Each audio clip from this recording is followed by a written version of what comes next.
any type of proposal, it's understanding the type of contracts that a particular entity offers as you try to do business with that particular entity. Now, I have here a listing of different types of contracts that Dallas ISD offers.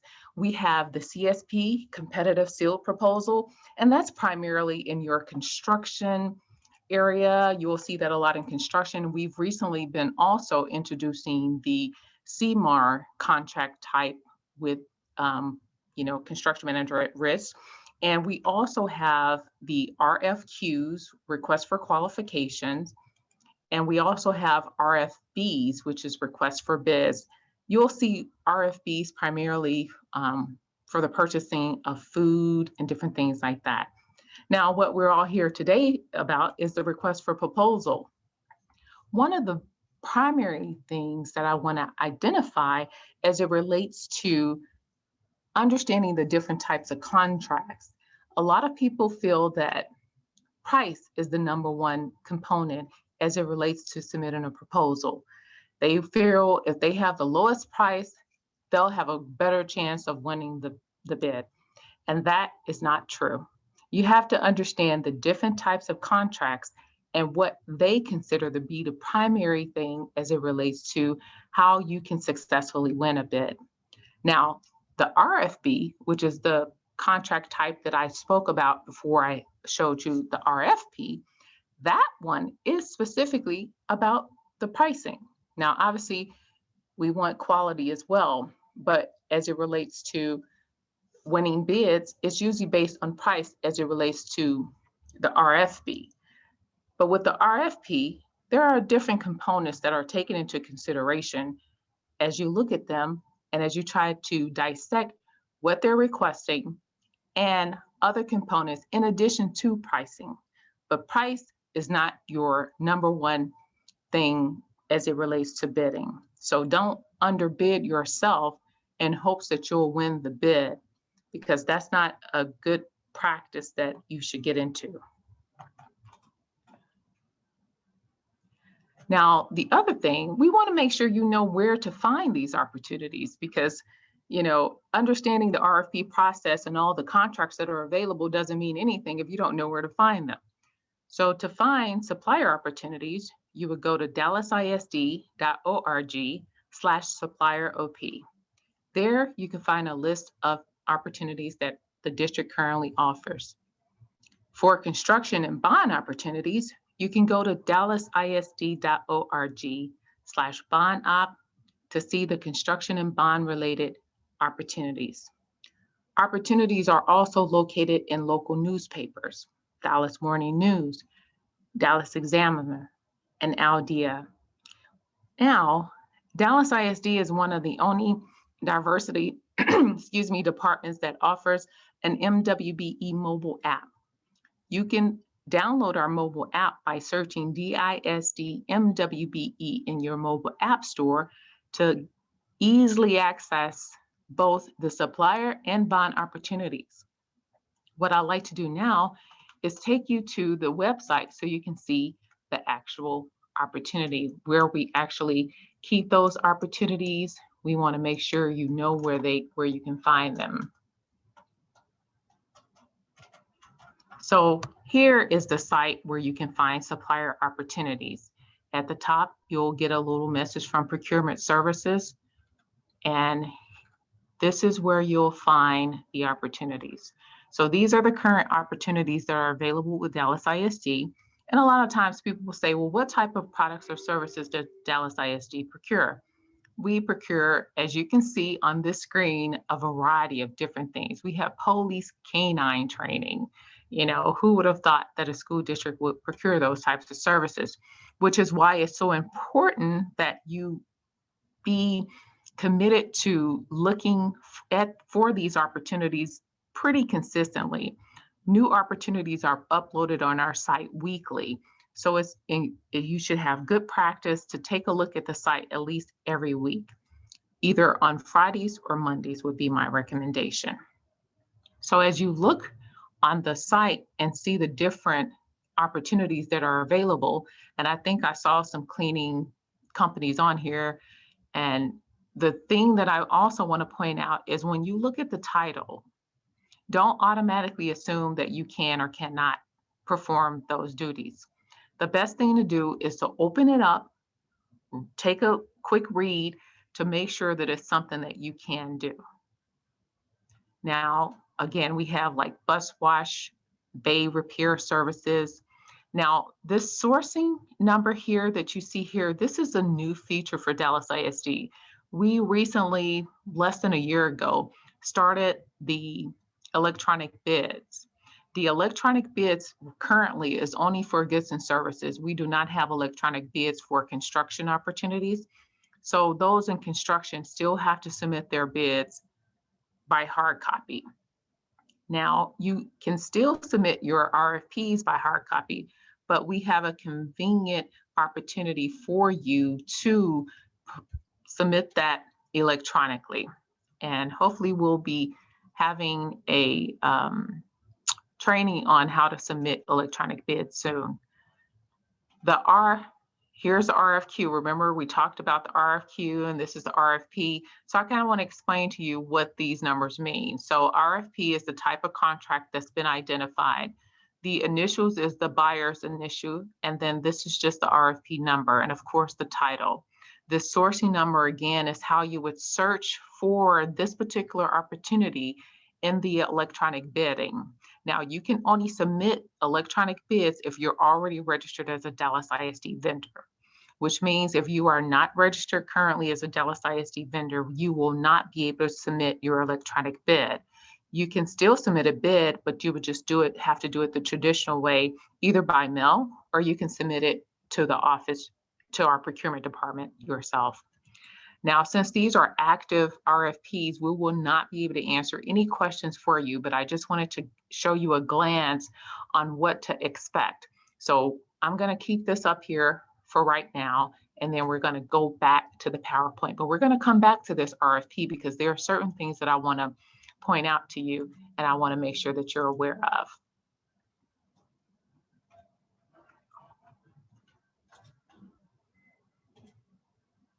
So how is an RFP developed? This is an important factor because a lot of times when you ask questions, it's important, first of all, to ask the right questions. And then the other component is asking the right question to the right person. Sometimes the questions that you ask may not be posed to the correct person, which could lead to either misinformation or just not enough information. So we want to make sure that you understand exactly how the RFP even comes about. First of all, a need is defined. Someone within the district determines whether or not they need a product or a service. And they then go to procurement services and say, hey, this is something that we need. We need to have this procured. And then purchasing, which is procurement services, determines the method. And what I mean when I say they determine the method, they determine what type of contract it will be, whether it will be an RFP, an RFB, a CSP. They determine what type of contract it will be. And then the scope of work is developed. Now, this is a key component as to asking the right question to the right person. Most people think that the scope of work is developed by procurement services, when in fact, the scope of work is primarily developed by the requesting department. They are the ones who determine what they need for their department and what they're requesting from the business community, not necessarily procurement services. Procurement services sometimes does help the end user, streamline that process a little bit better, but generally the scope of work comes from the requesting department. Then the bid is published. Remember on the previous slide, I talked about where to find those opportunities. So this is where the bids, this is the time where the bids are published. Now, procurement, they actually have laws in place that require them to post bids. So that's why you have those specific news outlets, and you have, a print copy of the bids, because that's a requirement by the law. So if you have time, if you have like about 20 hours per week to read all of the procurement laws, you might get caught up by the end of the year. So then the submission of the proposal, and so, or the pre-proposal conference. Now, this is extremely important. Like, I cannot stress enough how important this is. And unfortunately, not a lot of business owners attend pre-proposal conferences or pre-bids. The reason why this is so important is because it provides clarity. Remember about the questions that I was talking about? Asking the right questions to the right person. Pre-proposal conferences is your prime opportunity to be able to do that. That gives you the opportunity to ask questions. Now, since COVID, we've all had to have our pre-proposals virtually, which kind of helps because that gives you the opportunity to attend as many as you possibly can. Whereas if you were trying to do them face to face, you would have to try to navigate, how to get from one side of town to another. This way, it's completely easy for you. And I would definitely recommend that you attend, especially if it's the one that you're interested in pursuing. But I would also recommend, even if it's an opportunity that you're not interested in, to go just to see how they're conducted. That way, when it's your turn to go to a pre-proposal conference that you're interested in, you'll be aware of the layout, who all is there, and how important it is to be a part of that process. Now we want to talk about the submission of proposals. And this is the part where business owners usually get a little frightful about because they don't know what to say, how to outline it, what people are really wanting you to put down. You don't know if you should start with dear ma'am, dear sir, dear committee, dear person who I'm wanting to get a contract from, right? So I would say this, there is actually no magic way to do proposals. There really isn't. We see all types of proposals come through here. They look different, they sound different, the information is different, but it's all about the way that you put it together, and it's really about you focusing on the scope of work. If you can narrow down what they're asking for based on the scope of work, that is the key. And making sure that it's organized and well put together. Now, after you submit it, it has to be evaluated. And this is another key component that would be very beneficial for business owners to understand. How are the proposals evaluated? As it relates to Dallas ISD, we evaluate, there's a couple different phases. We have an evaluation committee, and then we also have an MWBE evaluation. Now, not every department, not every department, but not every entity has a MWBE department. And even if they do have an MWBE department, it may be called something else. It may be called diversity or business development. The name may be different, but the end goal is the same, and that's to help small businesses, women and minority businesses, do business with their particular entity. As it relates to Dallas ISD, the Minority Women Business Enterprise Department is here to assist you navigate through doing business with the district by offering trainings like today. So when your proposal is evaluated, it's evaluated based on a point system. Out of 100 points, 20 points or 20% is dedicated to MWBE, which means the information that you input on the MWBE forms can go up to 20 points or 20%. Some of the caveats that people face as it relates to MWBE forms is they feel that if they're not an MWBE, meaning they're not a minority or woman-owned company, sometimes they don't complete the forms. And then minorities and women-owned companies sometimes don't complete the forms because they feel like they have to be certified in order to do that. I'm here to tell you, neither one of those are far from the truth. You need to complete those MWBE forms irregardless of your race or gender. Those are very important forms, and those who have been submitting proposals for a while can tell you it can make a difference. Remember, it's up to 20 points or 20%. So if 80 points is for all the other information, and then you have 20 points that's dedicated to MWBE, that can make the difference between you winning and losing a contract. So if you are, narrowed down, there's the negotiations stage. And we all know what that means. So we'll just go on. And then from that, the contract is then awarded. Typically, with most entities, you will not receive a notification if you are not selected as the awarded vendor. However, if you are the awarded vendor, you will receive notification, typically from the procurement department, indicating that you've been awarded a contract. Dallas ISD does not award single awardees. Generally, there are some categories where there are single awarded vendors, but it's very rare. Most of the time, the awarded vendors are multiple vendors. And Dallas ISD also goes, you have to understand the contract types, right? Or the contract terms. When you understand the contract terms for different entities, it helps you understand a little bit better. And the reason why I want to take a moment to emphasize this is because a lot of times business owners feel like certain entities don't want to do business with them.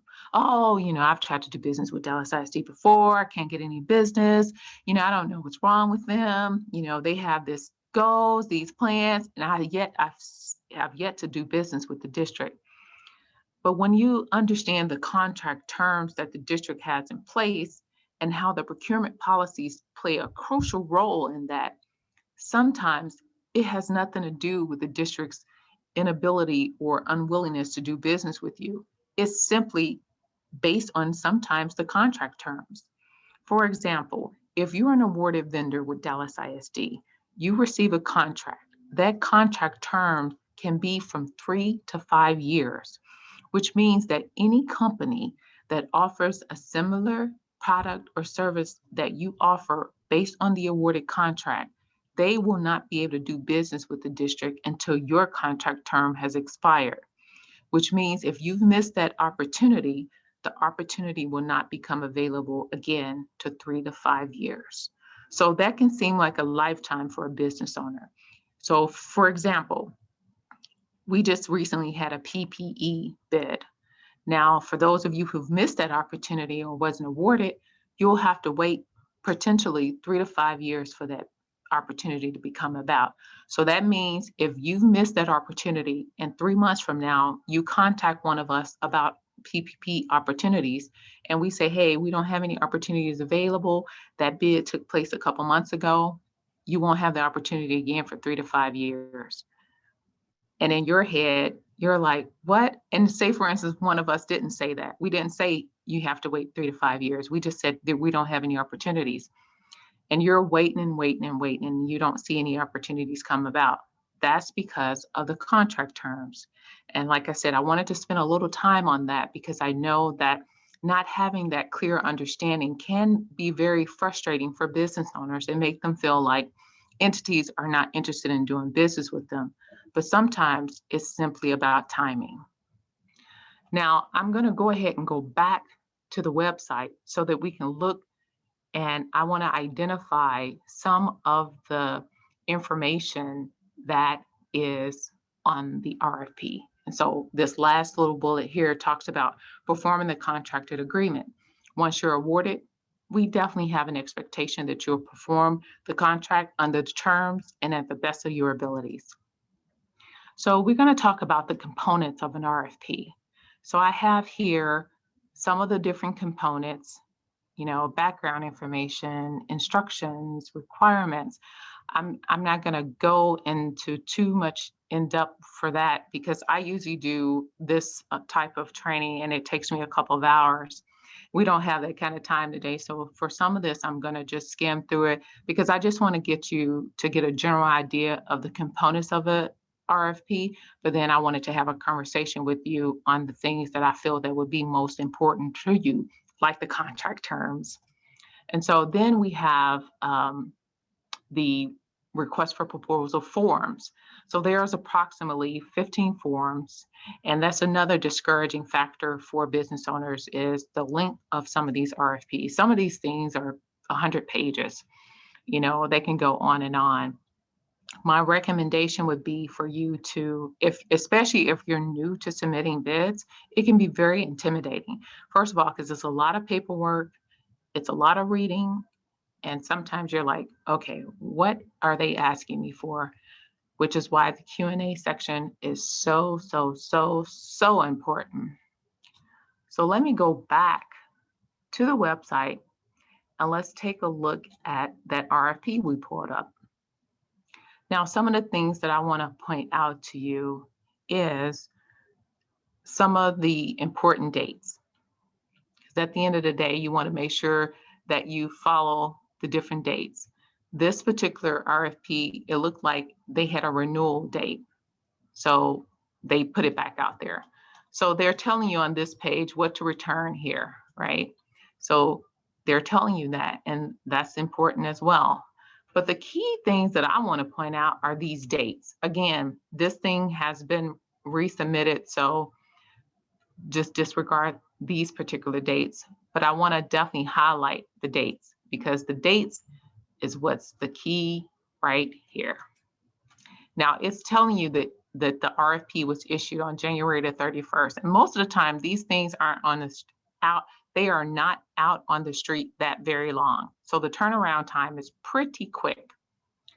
Now, remember I was talking about the pre-proposal meeting. So I'm gonna highlight that one first because we talked about that. So they're letting you know that the pre-proposal meeting, the date and the time, that is so crucial. And so they're letting you know here down in this area where it was located and different things like that. That's so important. Definitely want to make sure if you can attend it, do it. The other and very important date is the RFP due date. Okay. Now this information should be on any RFP that you pull up for any entity. They should have this information posted somewhere. It may not be exactly where ours is, but it should be somewhere on the document. The other important date that I like to highlight is the question deadline date. This is very, very important because if you miss this deadline date, you're pretty much, there's no opportunity for you to ask questions. You cannot call anyone, even if you meet this deadline date. You cannot pick up the phone and call someone. You can't pick up the phone and call a buyer or call even one of us in the MWBE department to ask your questions. All questions must be submitted in writing to the appropriate person listed on the RFP, in most cases, the buyer. Now, if you notice below that, there's also a date for when the responses will be issued. The responses will not be sent to you directly. So if you submit a question, you're like, man, they never answered my question. I can't believe they never answered my question. That's because they don't submit questions individually. They put all the questions together and submit it as an addendum. That's another important portion of RFPs is checking the addendum and making sure that you include them in your response. Now, it also lets you know the anticipated evaluation and selection process. Most RFPs, and I say most very loosely, are required board approval. So there has to be a time where we have to evaluate all the submissions that's brought in. And they're letting you know here about the anticipated evaluation and selection, as well as the approval and award. Those are important dates for you to kind of check back and see if they made any decisions on who's been selected as the contracted vendor. So those are some of the important dates that I wanted to highlight for you as it relates to the RFP. One of the most important components of an RFP is the scope of work. Now, we've started this new little feature here, which I think is really nice, because you are required to submit a sealed proposal, which means it has to be taped up of something, and then your name and information has to be on it. So they've tried to make it easy for you to provide this little sheet for you to attach to your proposal. Again, they all have to be sealed. And before I go any further, I just want to remind you guys, for your questions, as Andrew stated earlier, if you want to submit them in the Q&A session, that it makes it easier for us to navigate and answer. If you've included questions in the chat feature, if you don't mind, to transfer those questions over to the Q&A so that we can easily navigate through your questions and make sure that we answer them. Now, as you navigate through this RFP, it's pretty long. It's 81 pages for this one. You just scan through, and again, you want to identify the scope of work. Remember when I talked about earlier that the contract terms for Dallas ISD is generally 3 years, 3 to 5 years. And here you go. 3-year agreement with a 2-year, 1-year renewal. So that's sometimes why it seems like it takes a lot of time before you have an opportunity to work with the entity. So just think about if you missed the opportunity in a 10-year interval, which can only mean that you've made 2 attempts. So just don't give up. You just have to be, positive, and you have to make sure that you're looking for these opportunities. Don't be so reliant on the automatic notifications, right? Because a lot of times people say, well, I didn't get a notification for that. One of the reasons for that is whenever you register as a vendor for Dallas ISD or any other entity, you have to attach a commodity code to your vendor registration because they're going to want to know what goods and services you provide. When you do that, that's how you're sent bid notifications, first off. And that's one of the important components of becoming a registered vendor. That's how you receive those bid notifications. Now, if you are familiar with like your NAICS codes, your NIGP codes, that's great. However, Dallas ISD does not utilize either.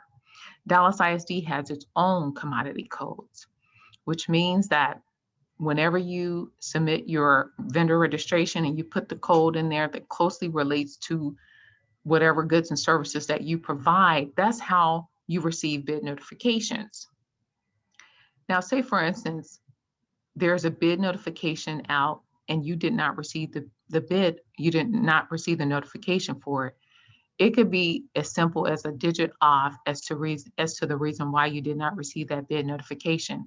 And it's to no fault of anybody in procurement or anybody else within a department. You have to remember all of these systems are technology and they're going based off numbers. So if you're not proactive and looking for opportunities or trying to find out when a contract that is similar to what the services and products that you offer expire so that you know when to start looking, then you're just spinning your wheels and it just creates additional frustration. And I know at Dallas ISD, we don't want that. We want you to do business with us. We want you to be happy, and we want you to know that we want you to do business with us. We look forward to it. So we definitely want to make sure that we erase all of that doubt for you. And we want to make sure to let you know that we're here to assist you as you navigate through all of these different processes. Now, remember, I talked about the scope of work. So let's go down a little bit and let's look to see if we can find the scope of work. There we go. Number 6, the scope of work. That is the golden egg right here. This is however long it is, that's what you want to focus on when you're responding to an RFP, is the scope of work, okay? So we're not going to go into this particular one too deep because, like I said, that's an active RFP that's active right now. So we're going to go back over to our presentation and finish up over there. And again, please don't hesitate to ask your questions in the Q&A feature, and we'll make sure that we get to them questions for you. Now, submitting your proposal. What do you need to do to submit your proposal? You want to label all of your submitted materials, especially if you're submitting them hard copy, either by mail or in person. If you have to include flash drives, which sometimes we require, you want to make sure you label it and put your name on it, put the RFP number on it. So therefore, if it separates from the rest of your packet, we can always find your information and compile it together. You want to thoroughly read through the entire bid. Do not assume that you know what's going to be in there. I can't tell you how many times procurement has changed a feature. For example, I don't know if you remember that little cutout that had the scissors on there. That was not always there. There are sometimes little small words that can change the whole definition of a sentence or a term. For example, the words and the word or can make a huge difference. So make sure you read through the entire proposal before, the entire bid before you submit. You want to complete all of the required forms. If there's a form that has questions, submit it. You want to make sure that you sign all the forms that require a signature. One of the tips that I tell vendors is, you know, those little sticky notes, those little flags, go through the proposal, even without reading the entire thing, and flag all of the signature lines. And I also, another tip that I give is to count the signature lines. So if you found 15 signature lines, have someone else go behind you and count those lines to see if they found 15. You'd be surprised. Sometimes they come back with 18 and you're like, where did the other 3 come from? So that's just a little tip to help you as you try to comb through all the different pages. We just want to make sure that you sign all the documents that you need to sign. Use the original signature if possible, not a photocopy. So try to make sure that you utilize the original signature. I know because of COVID, some of this has, they've kind of been lenient on some of this. So if you have to use an electronic signature, you can, but I always recommend using your original signature. And please submit it on time. Matter of fact, if I can't stress anything else throughout this particular presentation, is to please submit your proposal on time. When they say 2 o'clock, they literally mean 2 o'clock, not 2:01, not 2 o'clock with some seconds on it, 2 o'clock. They stamp date these things when you bring them in. And if it's after 2 o'clock, no matter how after 2 o'clock, they won't accept it. So we don't want all of the hard work and dedication that you've put into submitting your proposal to go away just because the elevator got stuck or you got stuck in traffic. You had to drop your kids off. Anything can happen. So try to make sure that you plan and have the information readily available to submit on time. Again, ask questions in writing prior to the deadline. Those are some of the key things you want to make sure that you do. You want to make sure that you ask questions before the deadline. You want to make sure that you attend the pre-proposal. Those are some of the key things we want to make sure that you're aware of. And submit on single-sided documents. You have to remember, these documents are going to be transferred through a number of people.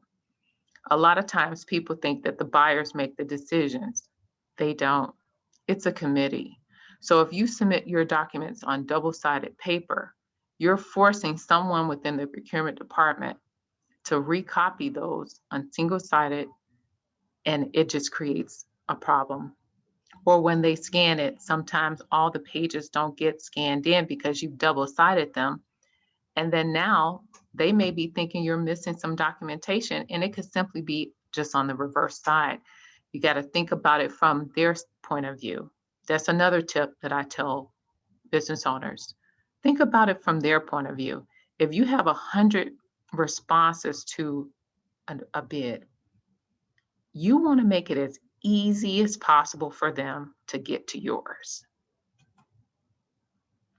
Type or print clearly. There's nothing more frustrating than trying to reach out to a business owner and you can't read their email address because the writing is not clear or they haven't typed the information up. And I know sometimes you may not have access to that, but if you have to print it, if your writing is not, where you can't read it, that's fine. I mean, just ask somebody who you know has really good handwriting to either write it for you or figure out a way to get it typed up. And do not provide additional information if it's not requested. I know a lot of times, some of us want to, add a little extra to make it look good, to emphasize that we're the right pick. But a lot of times it just distracts from the core of what you're trying to say. So only include information that they're requesting, because sometimes they do have to get your catalog. So if they request it, make sure you submit it. So that is all of the slides that I have. And it looks like we do have some questions. So let's get down to the questions, and then if we have more time, we can talk some more.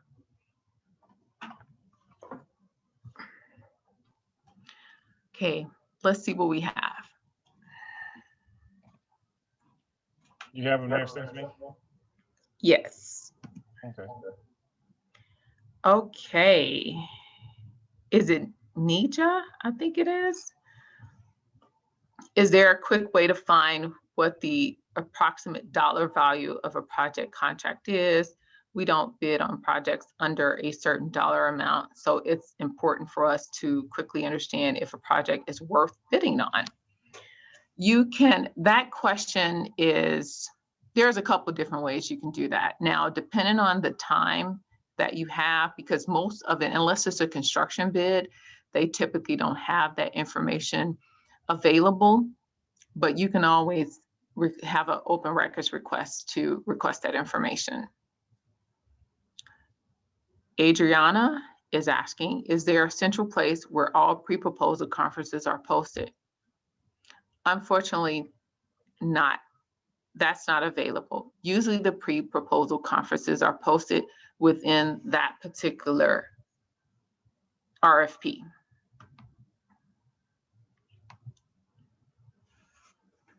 And I promise you guys, if I'm not saying your name correctly, please don't charge it to me. I don't mind being corrected. If you guys want to just call me up and say, hey, Stephanie, my name is actually pronounced this way. Yes, I wouldn't even use the names right now. We can read them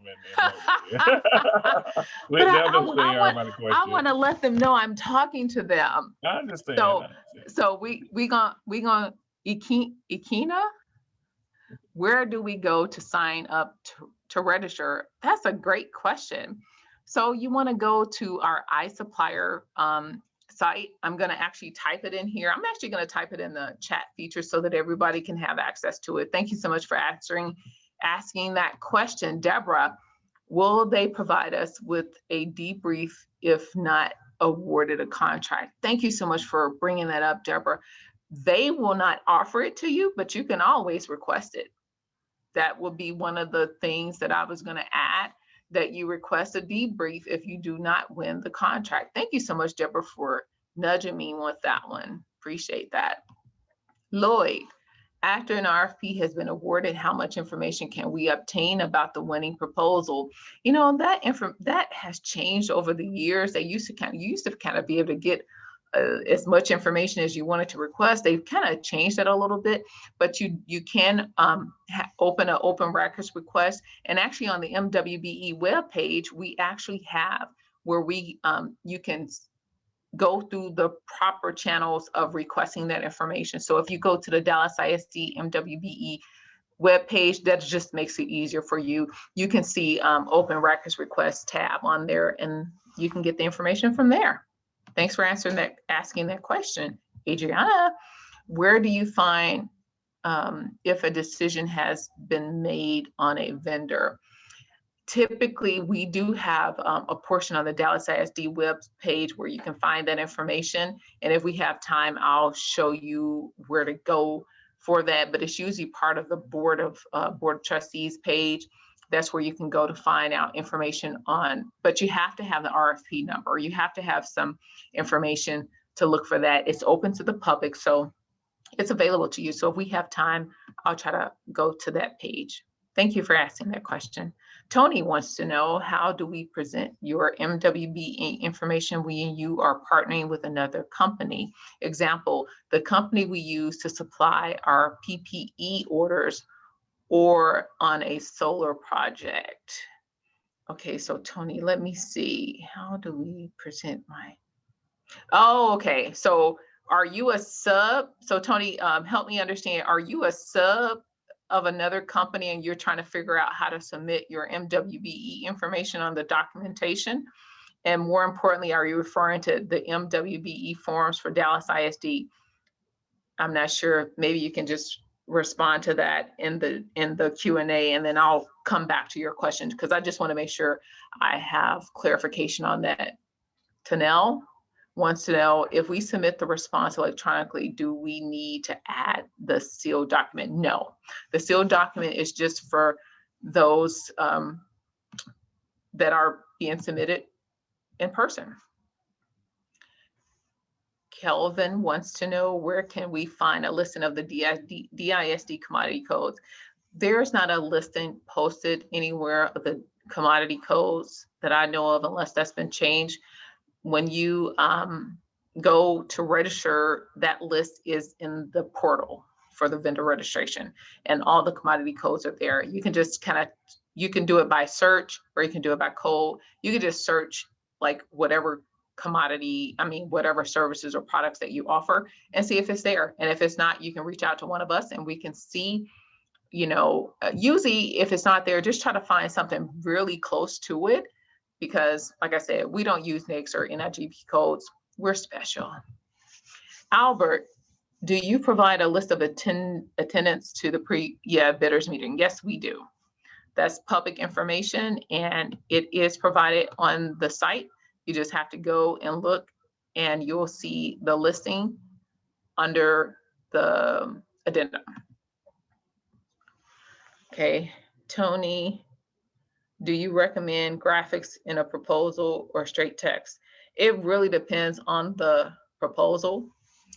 I hate to give a straight flat answer on that.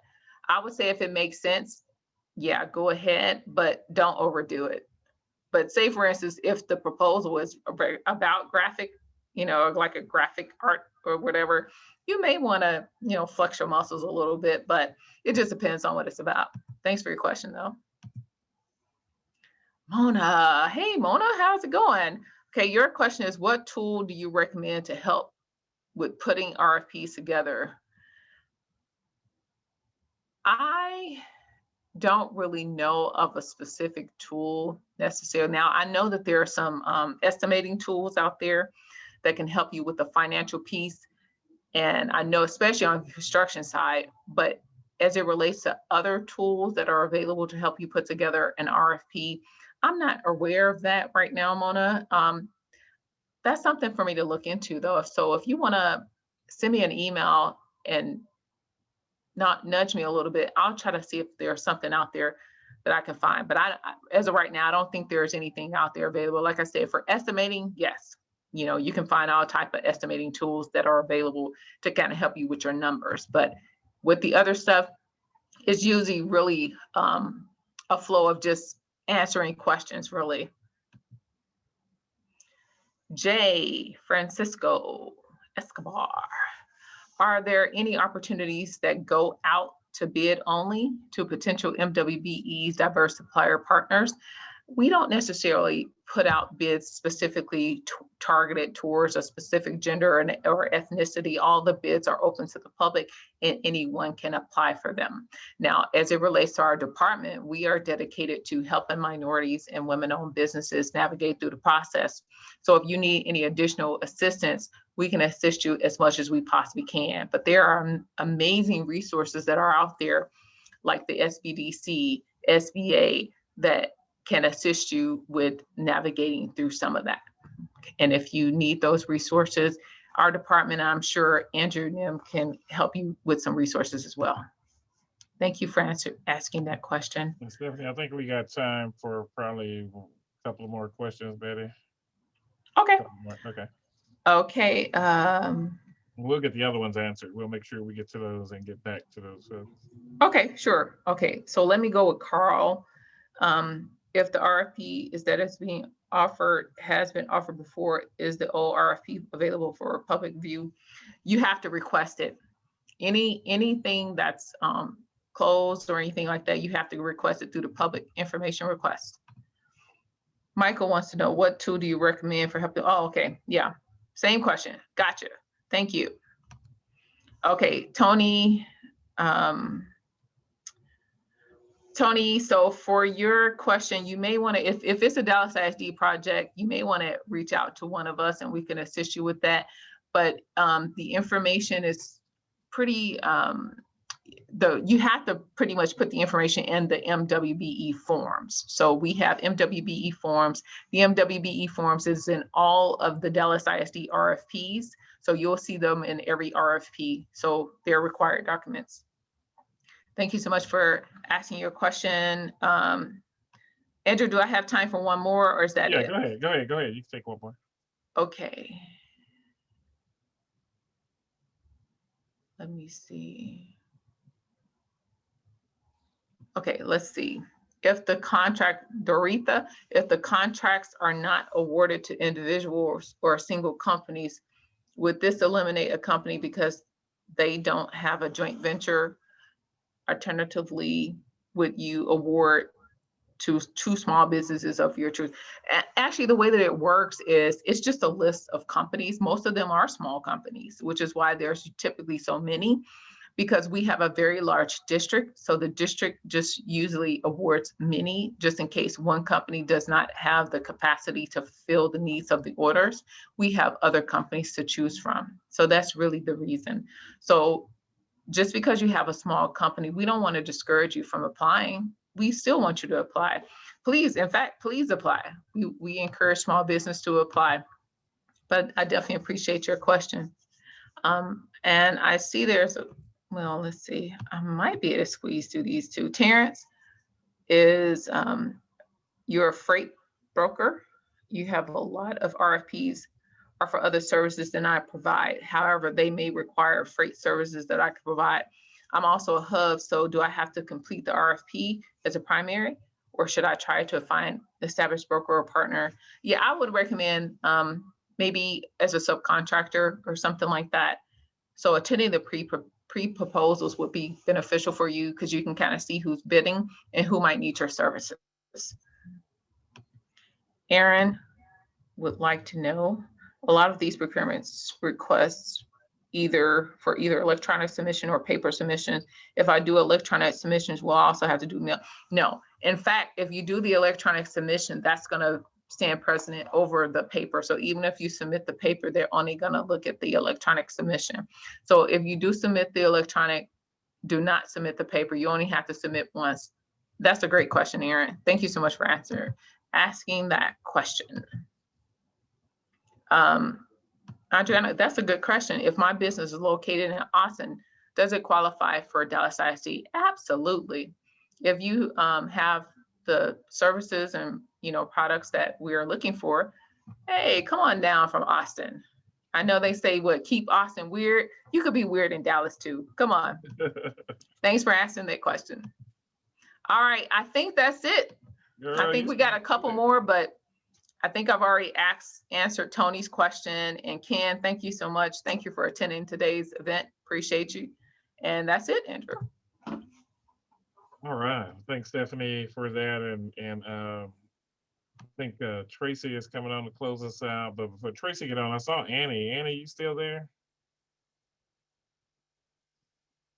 I know I saw Annie earlier. Yes, Andrew, I'm still here. Thank you very Hey, I much. just want to say hi and thank you for your commitment. So I didn't want to not recognize you before we get ready to go to the closeout with Margot. Anything you want to say to the folks? Just thank you and to all the attendees for this opportunity to provide information on putting together RFPs. Thank you so very much. All right. Tracy? That's my boss, y'all. She's awesome. Thanks, Annie. All right, Tracy, I think you're up on the. Yeah. Just to reiterate, to thank everybody for attending. And as the NBEIC, we welcome your input. We hope we're providing information and programming that's vital to you and your business. So any suggestions, please add to the chat. And thanks again to DISD for their wonderful support of MBE businesses. It is my pleasure to introduce our Chief MBE Advocate, Ms. Margot Posey, and also the president of the DFW Minority Supplier Diversity Council. So Margot will close us out for the remaining of the meeting. Well, Tracy, thank you so nice for that wonderful introduction. I can't say enough about the council's partnership with DISD. I'm not going to count the years because that would tell too much about Annie and me. But I did put something in the chat. So great job from DISD. Annie, your leadership is great. You always deliver and you make sure that your team is available. Stephanie, you knocked it out the ballpark. Great job, great tips. We are recording this, so we'll have this information available to you. I gotta give a shout out to Miss Yarborough. I didn't see her on the webinar today, but she was our 2020 Supply Chain Professional of the Year. And what that means to you all is she truly demonstrates that she does business with MBEs. She actually utilizes MBEs, and that's what it's really all about.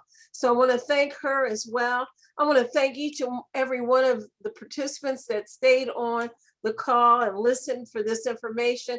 And I want to thank the MBEIC working group, chaired by Betty Mineta. You've met all of the leadership. I think Dr. Pam Nelson came on late, but you heard from Tracy and Silvana, and I see that Terry put a message into the chat. These folks work really hard to do a couple things. They work hard to listen to what you're asking and what you believe that you need, and then we try to deliver on it.